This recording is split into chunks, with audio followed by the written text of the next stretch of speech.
In this video, I'm going to go over a strategy that you can use to make better adjustments during games. Now, making adjustments during games is one of the things that can turn a bad game into a decent game or a good game. And I talked a lot to athletes that I'm working with in one-on-one coaching about, consistency in terms of performing consistently happens when you turn your bad games into decent games and into good games. Because if we don't have this big disparity between great games and really terrible games, we have great games and we have good games, and we have, a little bit worse games, but still pretty good games, that's where we're going to see consistent play happen. Now, in order to have that consistent play, I also talk to them a lot about being consistent with what they can control within their game. And one of the major things that you can control is what kind of adjustments you're making when you are competing. Now, the adjustments that I'm referring to are going to be mental adjustments you need to make, and they're also going to be physical adjustments. But the physical adjustments, they need to be made mentally, so really everything we're talking about here involves the mental side of the game. Now, the actual adjustments you make, those are going to be based on the sport you play and your position, but what I'm going to be talking about is the mental side of this strategy. Now, whenever it comes to making an adjustment, the first place that we need to look is, are you even aware in the moment that you need to make an adjustment? I was talking to a basketball player yesterday, and we were talking about how, when he wants to drive to the basket, and that's his game plan for the day, this was actually for his last game, he was wanting to drive to the basket, but he was getting double teamed a lot. So he didn't really have much going on for him when he was driving to the basket. That was a game last Friday. Then this past Tuesday, he had another game, but he played very well in that game. His strategy in that game was to take some early threes to draw the defense out on him. He ended up hitting those early threes. He had a great game. What we were focused on was, how could he have made an adjustment during that game the previous Friday when he was driving and not much was happening?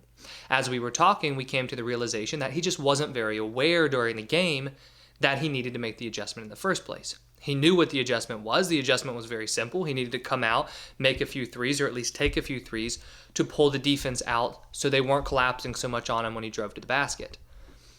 But it was that idea and that act of saying, okay, I know I need to make this adjustment, and then making the adjustment, that was what he was struggling with. So that's really the first part. Are you aware during a game when you need to make this adjustment? Or are you aware after the game that you need to make the adjustment? Now, what can you do if you are more aware after the game and you need to become more aware during the game and in the moment? Well, there are two tips that you can use.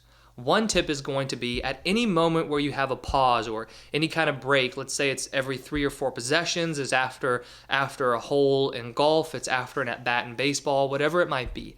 When you have these moments, you want to start putting into practice an evaluation system. This evaluation system is something you want to begin going through at every single one of these moments. It's not just something that you want to try to remember when you need to make an adjustment. Because if you only try to remember it when you need to make an adjustment, what's going to happen is you're still not going to be applying it, because the problem in the first place is that you're not aware when you need to make this adjustment. But if it becomes something you do every single time, it's much easier to recognize when you need to make an adjustment. An example is a post-shot routine that I use a lot with golfers. After a shot in golf or after the hole in golf, whatever it might be, they go through and they think to themselves a series of questions that are very quick, succinct, and get themselves evaluating the last hole or the last shot, and then refocused on the next one. That's a great way to make sure that you can recognize any adjustments that you need to be able to make. The second tip is that after games, and you're also going to be using this after practice, you can start applying this framework of going through and asking yourself the question, when were some adjustments that I need to make? Now, I know this might be similar to what you're doing right now when you think back and you think, man, I really should have made that adjustment. But the difference here is, when you're thinking back on the game and thinking, man, I should have made the adjustment, I can't believe I didn't change something there, you're just beating yourself up. What we're going to do is we're going to take more of a practical approach to this, where after games and practices, you go back and you think, okay, were there any times when I should have made an adjustment? If so, what's the adjustment that I could have made? And this is how I'm going to try to do it better next time. Over time, what this is doing is it's training yourself to focus on the adjustments that you need to actually make. So that's going to be the first part of it, becoming more aware in the moment that you need to make the adjustment. The second part of this is, how do you actually make the adjustment? Now, I have a few different tips for this, because what we don't want to have happen is we don't want to have you begin to overanalyze your technique if it has something to do with your technique. For example, if you're a softball player and you're hitting, you don't want to try to overanalyze your swing, otherwise you might start doubting yourself and you might get too technical for the game, and that's probably not going to help you make the adjustment either. So when it comes to making these adjustments, something I really like to do when I'm working one-on-one with an athlete is we get as simple as we can about what are the main adjustments that they probably need to make. For example, if there's a softball player and she tends to be too out front, simple adjustment is to wait back more. Vice versa, she's too late, let's catch the ball a little bit more out front. Now for a golfer that I've been working with, we've talked a lot about how one of her main challenges is her takeaway, her backswing. So that's probably the adjustment that she needs to be able to make.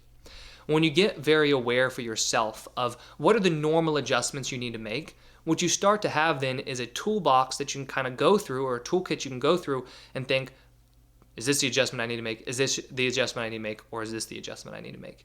That really helps keep you from over analyzing and starting to get too kind of critical of your technique and your mechanics in these moments. Now, another tip with this is you want to practice making these adjustments during practice and during training.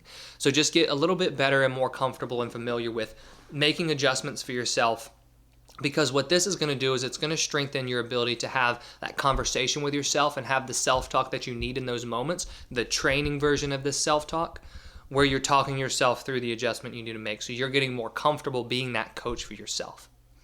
So those are really the two main strategies, the two main parts of making this adjustment. You need to be more aware in the moment when you need to make the adjustment, and then you need to practice having a simple adjustment to make, and you need to actually practice making the adjustment during practice or training so you get more comfortable and more confident in your ability to make these adjustments during games. Because remember, adjustments during games are how you turn bad games into good games, and those good games repeated is how you end up becoming more of a consistent player. Now, in addition to turning these bad games into good games, something else you want to be focusing on is how you're approaching the games in the first place. So what I've done right here is I've linked another video that goes into detail on some pre-game exercises that you can do to get into the right mindset for a game.